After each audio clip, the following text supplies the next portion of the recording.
Hey guys, what's up? Nick here once again, and today we're going to be talking about why I feel Twisted Metal 4 is a great game. So let's get right into it.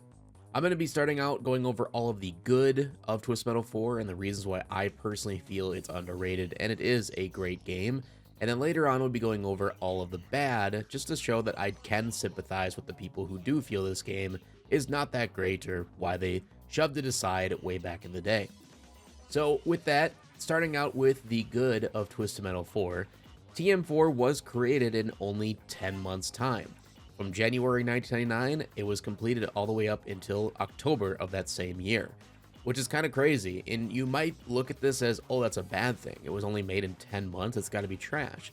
But in reality, it only took them 10 months to make a completed, finished product that was out on store shelves by that Christmas holiday, which is just insane to me. I still can't believe that this game was created in 10 months. Yes, it does show its age here and there are obvious glitches and issues with the game, but the fact that we got a finished product at all, and not only that, but a game that is regarded as one of the best in the series by many people who are fans of Twisted Metal, it really goes to show that they did something good here. With Twisted Metal 4, I also feel that the graphics are a lot better and improved compared to Twisted Metal 1, 2, and 3. I did feel that Twisted Metal 3 was a pretty big step up in the graphical department compared to TM1 and 2. I know that can be a controversial take and some people will disagree, but I feel that 3 and 4 do look overall better in terms of their graphical fidelity, and I think 4 is the best looking PS1 title for the Twisted Metal series. And not only with graphics, but the sound design is another place where I feel Twisted Metal 4 really improved upon its previous titles, and I think it's one of the most underrated aspects of the game. There's very good spatial awareness throughout the game if you're wearing headphones, as well as brand new sound effects for specials and regular weapons that have been stuck in my head ever since the first time I heard them. And I think a lot of people can agree on that the sound design in TM4 is very well done. Aside from graphics and sound design, I think the next biggest thing that people noticed going into TM4 over the previous titles was the improved physics. The physics of TM4, in my opinion, are some of the best we've ever gotten in Twisted Metal history, and yes, I am including the PS2 and PS3 variants. The ability to adjust your vehicle while in the air was a massive improvement. Not only that, but you could use turbo to move your vehicle while in the air to essentially adjust and land where you needed to be to make the fights a lot more chaotic and just feel more precise and more satisfying for the player. Also, there was no chance of flipping over or getting stuck upside down anymore like we had with TM3, so all those issues with the physics of TM3 were essentially eradicated in TM4. Now, the physics are not perfect by any means, and you can still get stuck in walls and stuff like that from here and there, but just imagine if this game had over a year of development time to iron out those little quirks of the physics. I genuinely think TM4 would be the best feeling Twisted Metal in the series if they just had more time to cook. The speed of the vehicles also felt a lot faster compared to TM3. I just feel like the flow of the fights feel a lot more chaotic in TM4 than they did in 3, and in also TM1 and 2. I think a lot of that is because the game runs at a very steady 30 FPS natively, and it just feels very smooth. And so when you're having those fights going on in a 30 FPS momentum, it feels a lot better than a game that runs at like 24 FPS, such as TM1 and 2 did. They also had some new additions to the weapon variety in Twisted Metal 4. They added autolobs, MIRVs, freeze bombs, proximity mines, and the Rain 2. And with these new missiles, they honestly added a lot more variety to the gameplay of Twisted Metal, because I felt like the original started to kind of feel old, especially when we got into Twisted Metal 3. Don't get me wrong, TM3 did bring some new stuff to the table like the rain and speed missiles, but it just wasn't enough to add a lot more flavor to the gameplay that we already had from TM1 and 2. And I felt with Twisted Metal 4, they did a very good job at trying to add more variety to the weapon arsenal given to the player. And I like the autolobs. I think they're an amazing asset to the game, even though I do feel they could have been just a special weapon for somebody because it's that strong. The freeze bombs were a cool addition for freezing multiple enemies at once instead of just using a regular energy attack. The proximity mines were a lot of fun. You could place them all in one spot to exploit the enemies if they were going through a teleporter, and you could send them flying out of the game for an insta-kill, which was hilarious, or just to get them off your back if they're chasing you down. The only ones that I weren't a huge fan of to begin with were the MIRVs and the Rain 2. The MIRVs were cool, but I felt like they shot a little bit too slow, and most of the time the missile would just hit an invisible wall and you wouldn't get the most out of it. And speaking of the rain 2, yes, it is technically better than what we got in Twisted Metal 3 with the rain attack. However, it just doesn't seem to do a whole lot, and it misses 90% of the time. It's a cool looking effect with the fireballs coming out of the sky, but when only 1% of the missiles end up hitting an enemy, it's really a useless attack all around. But again, a lot of this could have been fixed with just more time in the oven, so I don't want to take too much away from the fact that they just were trying something new and they were giving more options to the player. You could also use a few new special abilities, such as hyperspace to teleport out of danger and a rear freeze attack, which we never saw before in a Twisted Metal. With the hyperspace, I thought this is a really unique and cool addition to the game, if not making it a little bit too easy for veteran players. But with that being said, I also think it was a good idea because there's a lot of sections where you can get stuck in walls, or you could have just been soft locked essentially to not be able to finish a level and would have to restart. But the fact that they added a hyperspace option, you can teleport out of danger, get back into the fight, no problem. In Twisted Metal 4, they also created bigger and better level designs compared to Twisted Metal 3. The Junkyard, Neon City, the Bedroom, the Oil Rig, and the Carnival are some of my favorites in the game, and honestly have become some of my favorite levels in Twisted Metal history. The Junkyard, for instance, is the first level of the game, and I think it's a really great layout for new players and veteran players to get a feel of the game, get a layout of their surroundings, and learn the tactics and differences of Twisted Metal 4 compared to previous titles. There's a lot of verticality, a lot of jumps you can go off and master the physics. There's a giant crane in the middle level that you can actually get inside of and control and pick up your enemies and toss them into hazards that cause damage. There's a lot of cool things in the Junkyard that I think are fun to mess around with, and it's not so big of a level where you can get lost or annoyed. So yeah, the Junkyard is an amazing first level in Twisted Metal history, and it really shows, and I think it's very underrated in that sense. Neon City is the second level of the game, and it's ginormous, and there is some sections I think they could have kind of trimmed the fat, if you will. But otherwise, I think the level is very fun. It's got a train that drives around just like we got in the subway, like on Twisted Metal 2, for instance, in Hong Kong. And it does do damage if you run into it, and you can explode it if you would like. There's also some sections where you can find some secret things, like blowing up a wall gets you to this little vehicle that brings you up on this bigger platform, thus unlocking an environmental attack.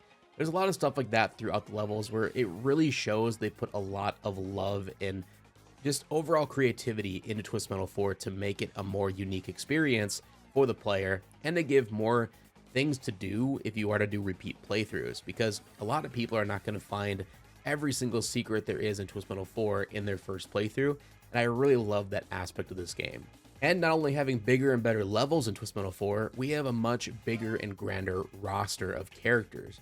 Believe it or not, there are 22 characters to choose from once the boss characters are unlocked. This is by far the biggest and just most insane amount of characters to choose from in a Twisted Metal game, and I just cannot commend them enough for how much they gave the players right out the rip. Not only that, but this was the first Twisted Metal to have a Create a Car section. So with the Create a Car section, that's not even including the 22 characters I previously mentioned. So you can even add more combinations on top of that, which is just insane to think about. And yes, the Create a Car section was limited, but it's a cool idea, and it just, the fact that they were able to throw that in at the last minute without it being a game-breaking bug or something that would ruin the game entirely really goes to show just how much love and passion was put into this project. And I would really like to see Create a Car make a return in a future title if we were to get one. This also was the very first time that a Twisted Metal had Calypso as a playable character. And not only that, but his vehicle is super cool. It's a nuke truck, for God's sakes. They literally made a character with a special weapon being a nuke that you can destroy the competition with. And it is very strong. And they also balance it to a point where it doesn't feel overpowered. It's actually quite difficult to aim properly, and it honestly should be. So yeah, I found that really interesting. You could play as Calypso for the first time. I know a lot of people aren't totally keen on the storyline of TM4, where Sweet Tooth essentially takes over the contest, taking the place of Calypso, and then Calypso is brought down to the same level he puts everybody else in from previous games. But in my opinion, it adds more to the universe of Twisted Metal, and it made it more interesting, and I liked that it wasn't just the same rinse and repeat Calypso running a contest, who's gonna win, gets their wish granted, and Calypso twists around and usually screws them over. This time, Sweet Tooth is the one doing it, and I always thought that was pretty unique and a lot of fun. Also talking about the roster of Twisted Metal 4, TM4 is the only game in the series that features a completely original set of characters that never or just have not yet appeared in another game, and they are absolutely unrelated to the main canon or other Twisted Metal games, making it an independent standalone story. Kind of looking back at what I just talked about with Sweet Tooth being the showrunner this time around, another big difference is that all of the main first vehicles essentially are brand new to the series. They're not just brought back from previous games. However, they still gave fan service by making most of the boss characters reoccurring favorites, such as Thumper comes back, Axel comes back, Sweet Tooth of course, the list goes on. But we did see a lot of new characters this time around, like Pizza Boy, Orbital, Mr. Zombie, Drag Queen, again, list kind of goes on there. We did see some return as just different versions, if you will, of the original favorites, such as Captain Grimm, which was Mr. Grimm in the past, and General Warthog. However, these characters pretty much should have just been new characters, in my opinion. They shouldn't have tried to bring back the originals, unless they just made them how they were when people loved them, because Captain Grimm is ass. We don't even need to get into that. He's just terrible.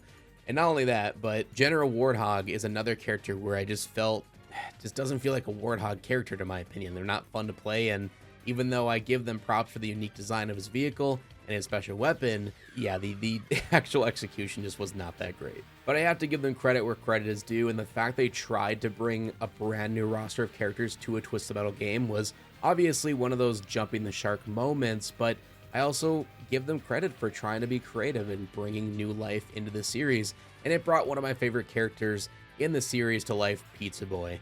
Absolutely love him, and I just really would love to see him come back in a future iteration of Twisted Metal.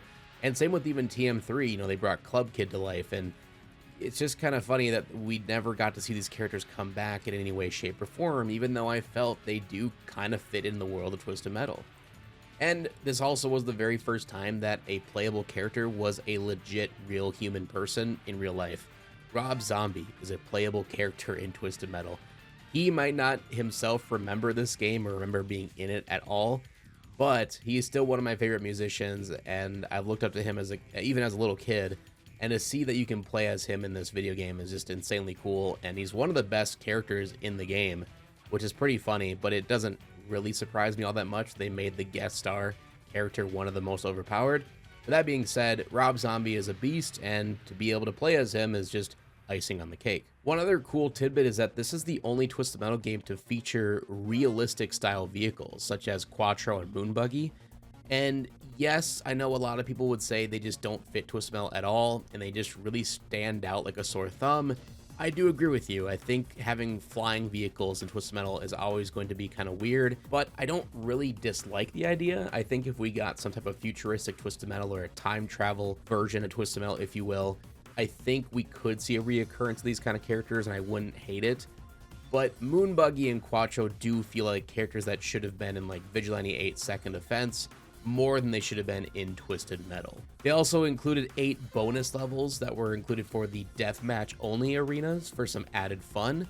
Tic Tac Toast and Son of a Ditch are the few that come to my mind right off the bat as fun little just silly levels to mess around with once you've beaten the main storyline, or if you want to play with your friends again in deathmatch mode.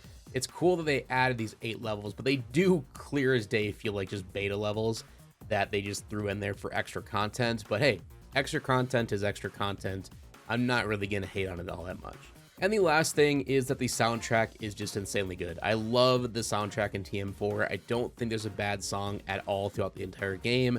Some of the bands included are Rob Zombie, of course, 1 Minute Silence, and Cypress Hill. But there's so many others to choose from, and every song is great, and they fit the level really, really well, in my opinion. Now let's move on to the bad. So starting out with the bad, having a boss on every single level in the tournament, in my opinion, became more of an annoyance than an actual positive for the game or the gameplay as a whole. Some people agree with me and some people disagree with me. I get it if you are a fan of having a boss on every level, but to me, I feel like having a boss on every section or every level really takes away the whole meaning of a boss battle, if you will. They more feel like mini bosses or just like an extra character to go against before you get to the next level. And so yeah, I hope they never come back to the same feeling or the same situation again in a previous title. I feel like having a mid boss and a final boss is the way it should always be in Twisted Metal. Some levels were a little bit too large and confusing for their own good. Yes, I praise them for their level design and just being unique and making grander scale levels compared to previous titles, and they did that. But some of them, they just went way overboard, and I have to agree with this. Road Rage and Minions Maze are the two that really stand out to me as just levels that feel a little bit overcomplicated and just too large for their own good. If they were smaller scaled, I think they wouldn't be nearly as hated or looked at as negatives. But yeah, they're just too big, too convoluted, too much going on, and people get lost in them, and it's more of a drag to play on them than it is a fun time. Similar to Twisted Metal 3, TM4 was not released outside of the North America, nor was it digitally ported to Sony's PlayStation Network due to licensing issues with the game's music. This obviously hurt the sales and popularity of both 3 and 4. However, 3 still sold pretty damn well, and I think it's like number 3 in the series as top selling. But TM4 definitely fell short for sales, and that's why they ended up going back to a different company to make Twisted Metal Black for the PS2. Still kind of a shame though, because again, I think 4 is pretty underrated and there's a lot of great things about this game. So it's just a shame that they didn't truly get the recognition and love that they deserved for how much work and creativity went into TM4. But I think if they would have sold outside of the North America, they could have possibly done a lot better in sales. And who knows, maybe 989 could have came back and made another game for all we know. The performance of TM4 is also very hit or miss. Like I said, yes, it does run natively at 30 FPS, and when it runs well, it looks great. However, there is a lot of times in this game where lag spikes galore. What I mean by that is there's certain things in this game where if there's multiple enemies on screen at once, or multiple explosions happening, or like if Sweet Tooth Special is hitting you, or of course if Goggle Eyes Special is hitting you, the game just slows down to an absolute crawl. Sometimes even at like 5 frames a second, it's absolutely horrible. Not only that, but there's also a lot of glitches that hinder the overall performance, such as getting stuck in walls and getting stuck through the floor, stuff like that. It happens way too often, and again, this is all just stuff that could have been fixed and ironed out with more time in the oven, but because they had to rush it out at the holiday season, I can understand why these are here. But it is something to take into account when you are playing this game. One of the biggest issues with TM4, in my opinion, has got to be that the health bars are just way too large. This makes the gameplay a bit slow for repeated playthroughs and especially veteran players of the series. If you're coming from like TM1, TM2 to TM4, you're gonna be hit like a brick. I mean, it just feels so sluggish and takes way too long to kill a single enemy, let alone a boss character in this game. I don't mean that in a difficult sense because they also give your character a lot of HP. It just makes the battles take way too long and the missiles and weapons just feel like they don't really have much impact compared to previous titles. And speaking of that, special weapons were unique in their design this time around. However, their damage output was just lacking compared to previous titles, essentially making special weapons not feel all that special. And not only that, but the regeneration rate is horrible in TM4. Some specials take like 2 minutes to regen one special weapon. Absolutely ridiculous when most fights should be around 5 to 10 minutes tops. So yeah, the fact that it takes 2 minutes to respawn one special is absolutely stupid. But I can't take away the fact that some of the special weapons are just super dope and I love the look of them and the feel of them. I just wish they did more damage. For instance, Pizza Boy's Pizza Blades, my favorite special in all of Twisted Metal, even though it does little to no damage, I still absolutely love its look and design. Orbital's special as well with the freeze, like orb thing that shoots out and you get sucked into it, super cool. And then of course you got the iconic flamethrower from Drake Queen like we got with Thumper back in the day, but even their flamethrower does little to no damage. It's essentially useless. The rest of these are more nitpicks than anything except for the last point I'm going to make, but this next one is that I just wish that the game had more environmental attacks like in TM3. And I don't just mean lightning. TM4 went overboard with lightning on almost every level in this game, which is fine, but I wish there was more creativity like we got in TM3, such as the laser dish in Tokyo or the eye in the Egypt level. It's just kind of a bummer they didn't bring more of that kind of sauce to TM4. Yes, we did get the crane on the first level, which is cool, but I just wish there was more stuff like that throughout the tournament. The endings in Twisted Metal 4 were a lot better than TM3's endings, but they definitely still lacked compared to what TM2 brought to the table. Yes, I do like the campy jokingness of the endings in TM4, but I just feel that there wasn't any serious ones. And when they went serious, it didn't make any sense, or it just kind of fell flat in its face. I wish they could have gotten that perfect balance of campy and seriousness we got in TM2. But hey, at least they're still better than TM3's endings, even though that's not a very high bar to get over.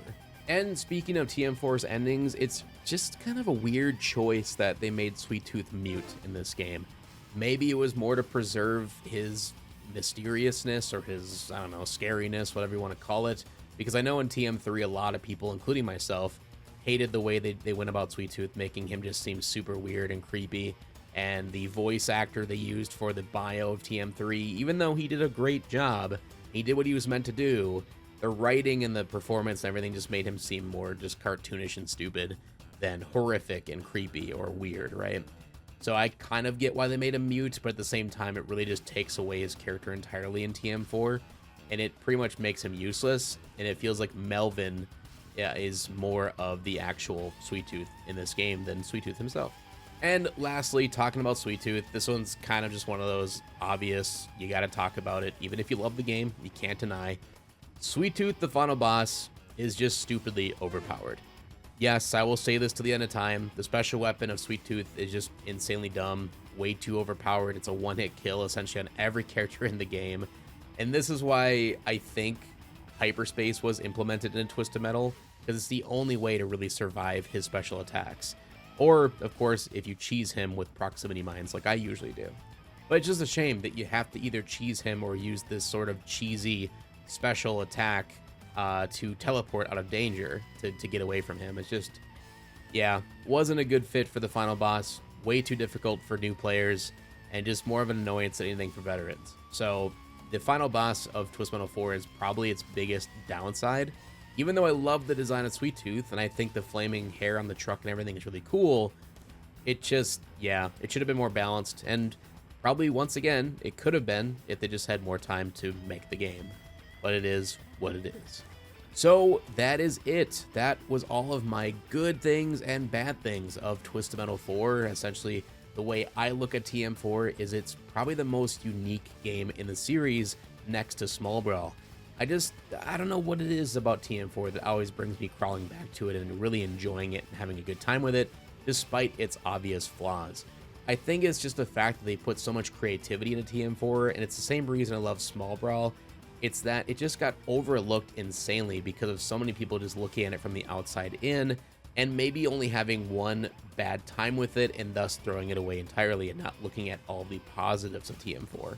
So yeah, I think this is a game that if you are a certified hater of the 99 games and you don't like TM4 or you played it as a kid and disliked it, I do still stand by that I think you should give it a chance.